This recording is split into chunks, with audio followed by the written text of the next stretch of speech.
President Trump hosted GOP senators in the White House Rose Garden, presenting a united front. From the beginning, our message has been very simple.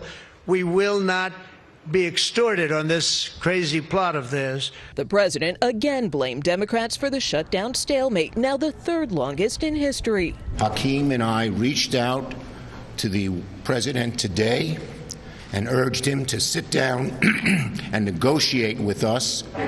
Frustration is also deepening just a few miles from the Capitol as lines wrapped around this Washington area food bank where hundreds of furloughed federal workers showed up, in some cases for the very first time.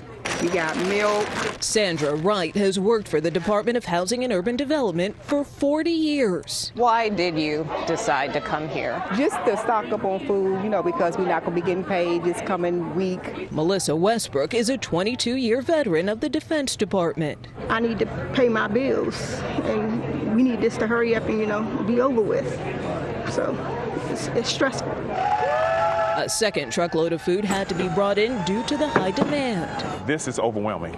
Pastor Oliver Carter helps run the food pantry, but even he isn't immune. My wife works for the federal government right now. And she's furloughed. And we got a check last week, a half a check, and this week is no check coming, so we should be in line too. It's really great that we can help other people while we need help. Tonight, President Trump rejected Democrats' request for a meeting, saying that he would love to, but only if they reopen the government. Meantime, the Senate is set to vote on a bill that could pay some federal workers who have been working without pay during the shutdown. Air traffic controllers are among the hundreds of thousands of federal workers affected by the government shutdown. Though deemed essential, they're working without pay, putting serious strain on both their finances and daily operations. This week marks the first time TSA workers and 13,000 air traffic controllers missed their full paycheck. At the peak, their absences caused 53% of flight delays nationwide. Normally, it's just 5%. Those shortages led to massive delays and ground stops at several airports last night, including LaGuardia in New York and Reagan National in D.C. CBS's senior transportation correspondent Chris Van Cleve spoke with Jack Criss, a controller in the Washington, D.C. area, a single dad. He's taken to delivering food on his days off to make sure he can still afford his teenage daughter's tuition. How stressful is life right now with this shutdown? It's been incredibly difficult. You can feel the tension, and it's heavy and it hurts. From the standpoint of a single working dad, how is all of this impacting life at home? That's a great question. It's hard enough just going to work. Now when you add in not getting paid, that's when you just multiply the level of pressure. And air traffic is a safety sensitive position. The margin of error is zero. So if you think about it, it's pressure on top of pressure when you don't know exactly when you'll get paid based on politics. And are you making enough door dashing to cover the tuition bill? No. No, not even close. I would have to dash more than I'm willing to in order to manage that. At Philadelphia International Airport today, Transportation Secretary Sean Duffy warned that delays and cancellations will only get worse as the shutdown drags on if more air traffic controllers call out. The Trump administration says it will not use emergency funds to pay for federal food benefits with a fast approaching deadline. CBS's Christina Fan is in New York with details on that. Christina. Well, Jericho, 1 in 8 Americans rely on SNAP benefits, and tonight there is mounting worry for them. They might not be able to afford food with money running out 1 week from today. I think people are starting to panic. Food banks around the country are flashing warning signs. We've been having about 7 to 10 new people a day this week. Look at that. That was full this morning. The pantry at Calvary Episcopal Church in Kentucky ran out of food for the first time in its 43-year history. We feel like this is the tip of the iceberg. Members of the California National Guard are now deployed to help food banks in the state.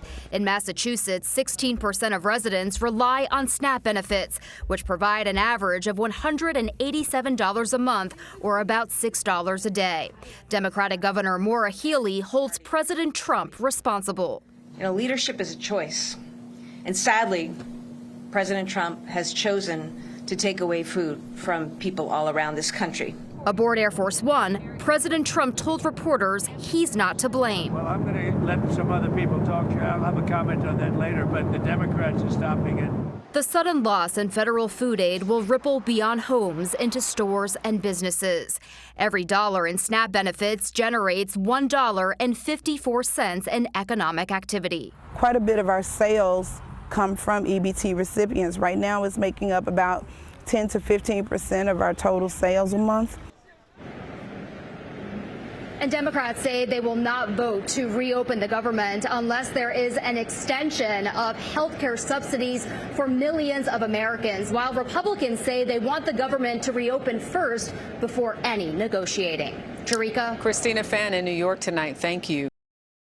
Well, this is a critical week in the government shutdown and the showdown in Congress over expiring Obamacare credits. Today, flights departing Los Angeles were temporarily shut down due to a shortage of air traffic controllers, all of them working without pay. CBS's Elise Preston is at LAX with more on this shutdown fallout. Elise.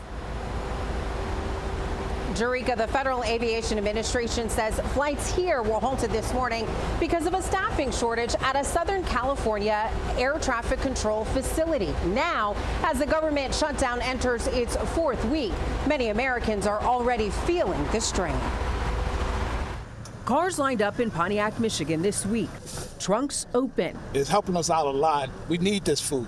If the government shutdown continues, there will be less food out there. Christopher Ivy works with Forgotten Harvest, which collects surplus food and delivers it to hungry people. We're going to really have to lean into the community support that we need to be able to help us get through this difficult time. Nearly 13% of people in Michigan rely on the Supplemental Nutrition Assistance Program, or SNAP. They're among the nearly 42 million Americans who will see benefits slashed on November 1st if the government shutdown stretches on. On CBS's Face the Nation, Treasury Secretary Scott Bessent called on Democrats to end the gridlock. And I would urge moderate Democrats to be heroes, come across the aisle like they did in the spring and pass a clean CR. And former Vice President Kamala Harris weighing in, criticizing the president on the BBC for using private donations to build a ballroom during the shutdown. Right now, we have a president in the Oval Office who is building a ballroom for his rich friends while he is depriving working people of health care. Now, Democrats say they are willing to meet with Republicans on a plan that doesn't raise health care premiums. Meanwhile, air traffic controllers will be missing their first full paycheck on Tuesday. Jerika. Elise Preston for us tonight. Thank you. The dark clouds of the government shutdown are spreading. It is now day 27. No new negotiations are scheduled. And Caitlin Huey-Burns reports federal workers and people who depend on government help are about to feel more pain. The turbulence of the government shutdown is getting worse. Many air traffic controllers will miss their first full paycheck tomorrow, and flight disruptions are rising. More than 8,800 flights were delayed nationwide yesterday. Landing in Washington, D.C., World Central Kitchen, Jose Andres' food charity, often deployed to war zones and natural disasters. Today, it provided free meals for furloughed federal employees. But one free meal won't help the more than 40 million Americans, 1 in 8, who rely on federal food assistance. The USDA declared that the well has run dry. At this time, there will be no benefits issued November 1st. Erin Annis never thought she'd need SNAP benefits, but 3 bouts of cancer and a double knee replacement left her unable to work. Having those resources, what does it mean for your life? Everything. It means everything to me.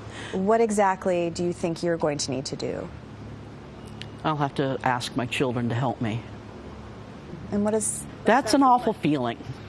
How so? For them to have to help me. Even in... It's a little tough to think about sometimes.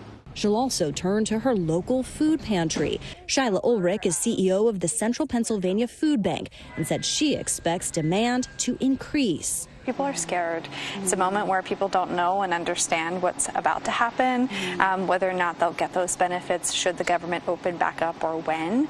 Anna says she just wants lawmakers to talk to each other and find a solution. This should not be a political issue. This should be a human privilege to be fed.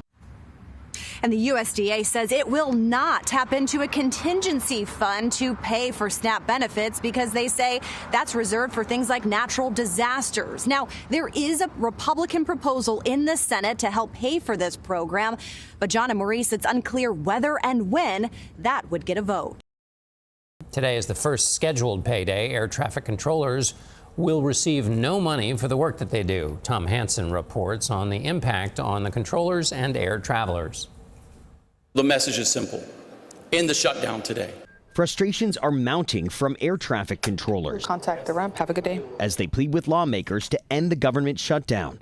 Nick Daniels is president of the Air Traffic Controllers Union. America's air traffic controllers are now having to focus on how do they put gas in the car? How do they take care of their children? How do they pay for child care? This is the first day they will miss a full paycheck. Air traffic controllers love pressure and stress. It's the nature of the job, but we don't ask for these types of stressors.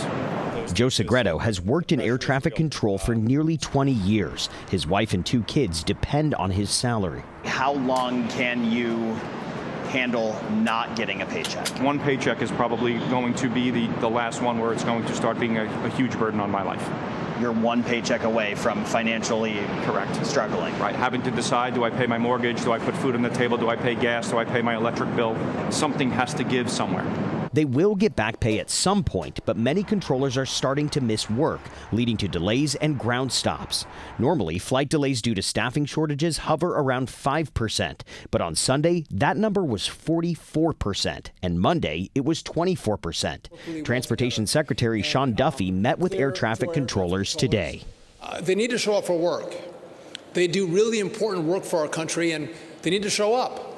But I'm not going to lie to anybody to not say that they're not feeling the stress. And this evening, the FAA released a statement that reads in part, quote, "We will continue to operate a safe system, even if that means slowing down operations." At last look, more than 3,400 domestic flights were delayed today, John.